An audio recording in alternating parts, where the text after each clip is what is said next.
TVRI Stasiun Maluku sukses menggelar gerakan pangan murah yang dilaksanakan serentak di 32 stasiun TVRI penyiaran daerah di Indonesia Sabtu pagi 2 Agustus 2025.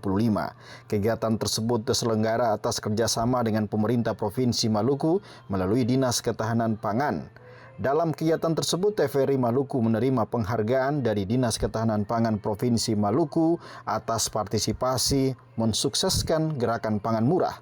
Penghargaan diserahkan langsung Asisten 2 Bidang Pemerintahan Sedda Maluku Kasrul Selang kepada Kepala TVRI Stasiun Maluku Sani Damanik. Kita adalah antusias masyarakat tadi ya, supaya apa yang kita gelar kali ini, kegiatan gerakan pangan murah ini memang berdampak gitu ya.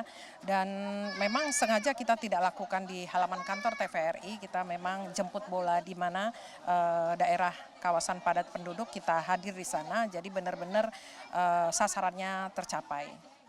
Asisten 2 Bidang Pemerintahan Sedda Maluku Kasrul Selang mewakili Gubernur Maluku mengapresiasi terselenggaranya kegiatan tersebut, di mana TVRI telah hadir sebagai penjaga informasi, edukasi, dan inspirasi bagi masyarakat Indonesia termasuk Maluku yang ikut serta bersama pemerintah Provinsi Maluku menggelar gerakan pangan murah.